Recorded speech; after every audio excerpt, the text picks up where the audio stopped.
To Senegal now, where Prime Minister Ousmane Sonko has threatened to pull his political party, that's the African Patriots of Senegal for Work, Ethics and Fraternity, or just Patriots of Senegal, PASTEF, from government amid mounting disagreements with President Bassirou Diomaye Faye.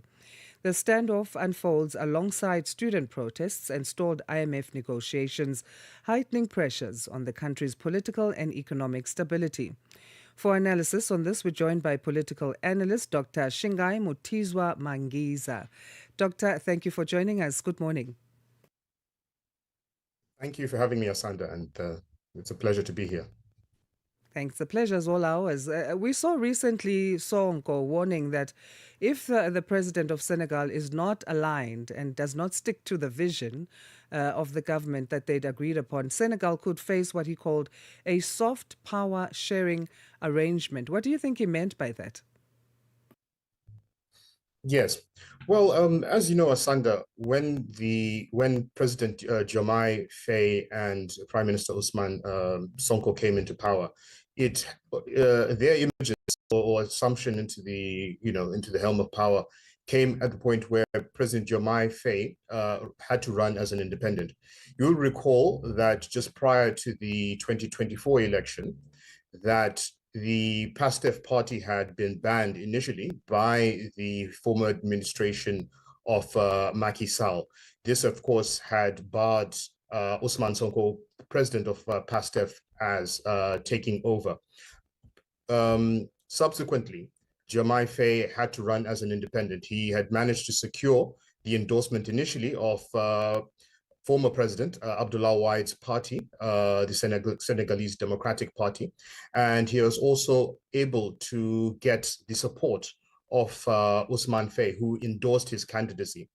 Now, the situation that has emerged is such that once the elections took place, PASTEF managed to secure or garner 130 seats out of a House of 165 seats, giving PASTEF the majority.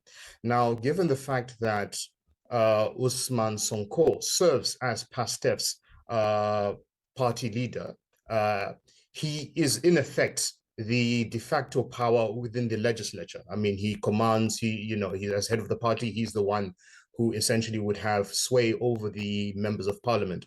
Although President Sonko is, largely derives support from this, he is not really in control, of course, of the legislative agenda, although he does wield executive power.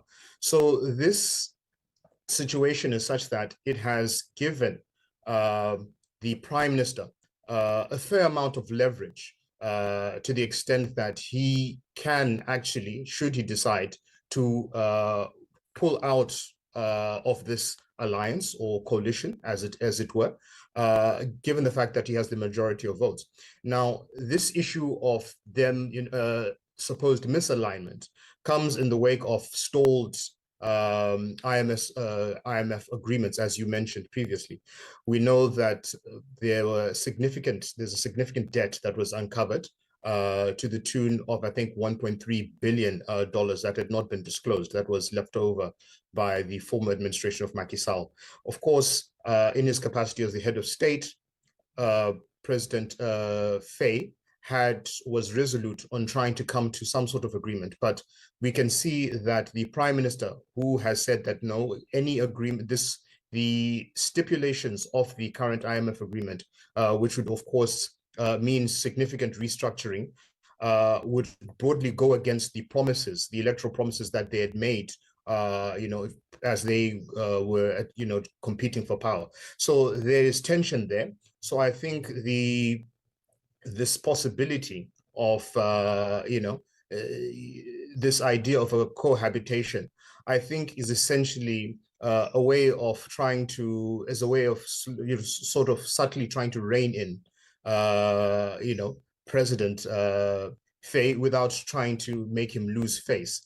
But I think if the disagreements become even more acute, then we might likely see a situation whereby, in the most extreme of circumstances, there may be a withdrawal of a resignation, one of the prime minister and from the government, and maybe a withdrawal of support from the administration of President Faye by the PASTEF party.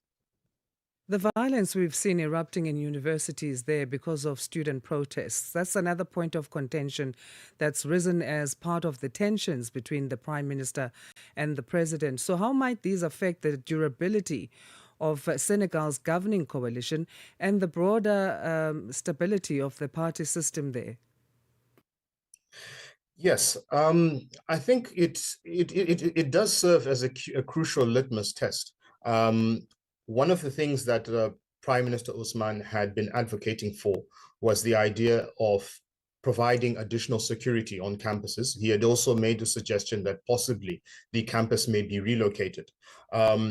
We know that the students and largely the student bodies, particularly at Sheikh Anta Diop University, were quite crucial or central in trying to garner support for the coalition or for PASTEF and actually for President Faye's presidency. So they are seen as a key constituent. And I think there's a recognition by the Prime Minister on this. However, I think there is also a tension on the part of the president in the sense that there's a need to ensure on the one hand, this stability and the rule of law, so to speak. However, it's important, I think, to note, Asanda, that this issue of student protests is really not new in the case of Senegal. I think the issue of unpaid financial bursaries and unpaid financial aid is something that has bedeviled the tertiary system, education system in Senegal for many years. And so I think these are some of the things that they had pledged upon assuming power, that they would, try and effect a number of reforms. But I suspect that in the wake of this debt crisis that has emerged, I think there's a sense that there may be challenges on the part of maybe the president in trying to try and institute or to live up to those particular promises, given the debt challenges that are there, and maybe there may be a greater cause or calls for austerity on his part. I think the prime minister, for his part, I think recognizes that whilst there is this debt that is there, they must at least be able to meet the students halfway. So I think, again, how it translates in as far as the party system and the durability of the government, I think unless they are able to come to some sort of consensus or compromise in how to deal with the issue of students, I think he had initially pledged that there will be a payout of some sorts, for the students concerning their bursaries, and that there will be a return to the campuses. I think it's, to the extent that the president is able to somehow make a case, for to make a case or to come on board with this particular plan, I think that might at least, provide some relief, at least for the ruling coalition at this point. However, I suspect that his hands may be a little tied in this. So I think it's really a catch-22 situation. He recognizes that his hands are tied in as far as the financial aspects of it, his being able to honor those commitments. At the same time, the durability of his own administration is at stake. And so I think it's a very delicate situation. And I think what would probably, I'd imagine we see, is that there'll be an attempt to try and, as I said, come to some sort of compromise or consensus. There may be a situation where payments are staggered over time, so as not to feel the full brunt, at least, or to incur further deficits on the part of the government.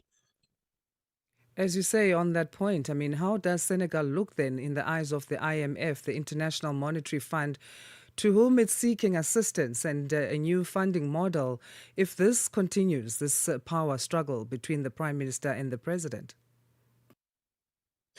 Yes, I think it clearly, I think, comes across as a situation where you have two centers of power, that are emerging. And what is very quickly, I think, becoming apparent is that this tension or struggle for power will not merely just be between the prime minister and the president, but will actually assume probably, a much more institutional dimension, where we see the legislature pitted against the executive in this instance. This, of course, could cause, cause a serious stall, I think, and could be problematic, I think, in as far as the ability of the executive to try and get other aspects of its agenda to be passed in parliament. And I think there may be a sense by the IMF that perhaps at this particular point in time they may decide to suspend the talks or engagement at this point, and maybe resume upon a resolution of the political tensions or disagreements that are there. So I think this is likely one of the things. I think perhaps they may be a bit patient to the extent that for the last few years, Senegal had, at least from a macroeconomic perspective, has been growing fairly steadily, even though those macroeconomic gains have not translated into tangible benefits that can be felt by the populace. So I'm inclined to believe that they may be patient and may perhaps be willing to re-engage with them once there is a clear direction and consensus on the part of not only the prime minister, the president, but again, I think once the issues have been thrashed out, I think even at the party level, once at the political, the party level, there's some sort of consensus in regards to the particular stipulations of this and how that affects their vision as a party and their policy and programmatic agenda. Doctor, please stay with us as we take a short break and continue on this very important chat. Dr. Shingai Mutizwa Mangiza is a political analyst, joining us to unpack the recent developments coming from Senegal, where Prime Minister Ousmane Sonko is threatening to pull his political party away from the government of the President Bassirou Diomaye Faye there. The implications of that, what do they mean? We've touched on the student protests that have taken place there, and also the more lending that Senegal is looking at getting or receiving from the International Monetary Fund and what that will mean. We'll continue with this chat. Africa at Play with Neto and ETO Chairmane. Lelintle, talk to us about your relationship with your father, Coach Pitso. What is this one thing that he said to you that is still stuck at the top of your head? Coach Pitso and our mom, Moira Kakale, have always told us that whatever we do in life, we must do it to the best of our abilities and, represent our family well. But the big thing is do what you love and do it with all the passion that you have. And I think we see it in both their work. I mean, my mom has done a really good job with placing Coach Pitso in different clubs around the world, and she's negotiated contracts, and she's showing that as a woman you can also do work that is seen, and you can also get respect from men in a male-dominated space. And I think my dad has also shown that you must never underestimate the Black African man. Lelintle Musimane, a South African communications and digital media professional. Lelintle is also a daughter to a great mentor when it comes to the game of football, Coach Jingles Musimane. Live every Saturday and Sunday from 2 to 5 p.m. The sound of Africa is evolving. Experience our new mobile app. Free to download, free to connect. We continue with our chat with Dr. Shingai Mutizwa Mangiza, a political analyst, unpacking the Senegal's prime minister threatening to pull his political party away from government and going back to opposition, and this showing a power struggle and tensions between him and President Bassirou Diomaye Faye. Doctor, let's talk about these tensions in terms of now how the other government or coalition members could share sentiments. Do you think they would be on the side of the Prime Minister, Ousmane Sonko, on the doubts, or they would still be with the President, Bassirou Diomaye Faye, as leadership? Yes, I think given the balance of forces at play, I think they would probably likely want to side with the Prime Minister, and this would be purely for practical and pragmatic purposes. There's a recognition likely on their part that as the head of the party which has the largest seats, any rupture that takes place that sees the prime minister have leave the government would necessarily bring necessarily make it very difficult for the president to actually govern. I think although the president has been elected within his own has been elected within his own right as a president, I think there may be a sense that given the social climate that is developing, the unrest that has taken place, and the growing sense of disillusionment, they would likely want to be part of any future coalition or governing coalition assuming there's a post-Faye phase after this. So I'm inclined to think that they are would be more aligned, at least on the political level, to the prime minister.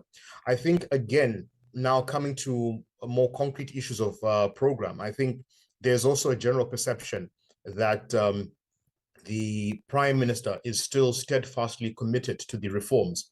I think if you will reflect on some of the statements he made recently, he had actually alluded to the fact, or actually stated that should he depart, he would not be able to ensure that the practices that had been central or a defining feature of previous administrations would not return. And so I think this recognition of the possibility that the reform agenda might be imperiled I think there is a recognition on them, on their part, that there is a need, for these reforms to continue, if only out of political expediency for them. But I think the fact that the population at large and is firmly in support of these reforms, I think would really incline them to support the president. I think any alignment with the president would be really short term, but I think for their long-term prospects and survival, it would be better to align with the prime minister. I think we must recognize this because the parties that are also part of this are considerably smaller. They're considerably smaller, having a much smaller electoral footprint. And so I think being seen to be aligned with the quote unquote progressive part of the administration, I think would seem to give them, or they'll seem to get more political capital out of that alliance, I think, than any short-term alignment with President Faye at this stage. Senegal is heading to elections in 2029. It might seem like it's a time that's far from now, but on the other hand, it could not be. It's 3 years from now. So will this have an impact, and how much of an impact could it have, the standoff between the Prime Minister and President going into those elections? Yes, I think at this particular juncture, it may even come across as a battle of optics, or purely become a PR exercise. The extent to which the president or the prime minister is able to claim the moral high ground, at least in public perception, I think is what will largely have a bearing on the possible outcome. As you said, of course, 3 years seems like a long way, but it may not be a long way. And things, as we say, 1 week in politics is a long time. So 3 years, you can imagine, can come across as an eternity. So things can change. But assuming that, the trajectory that is, the trajectory that the country is currently on, or at least the political dynamics that we are witnessing continue to remain, then it's reasonable to assume that that come the next elections, the current, the party PASTEF, or rather the prime minister, would likely, be in a stronger position to assume power himself. Of course, this would probably, warrant him having to depart the government at some point, if, for instance, the disagreements between them become irreparable, and it is clear that there is a loss of support for the administration writ large. He may make the decision ahead of those elections, maybe a year or two before then, to pull out of the coalition and essentially prepare the groundwork, for assuming power or being elected himself. So that's a possibility. That's one possibility that we are likely to see. I think, save for President Faye being able to cobble up a meaningful coalition of partners that's able to countervail the power of PASTEF at this stage.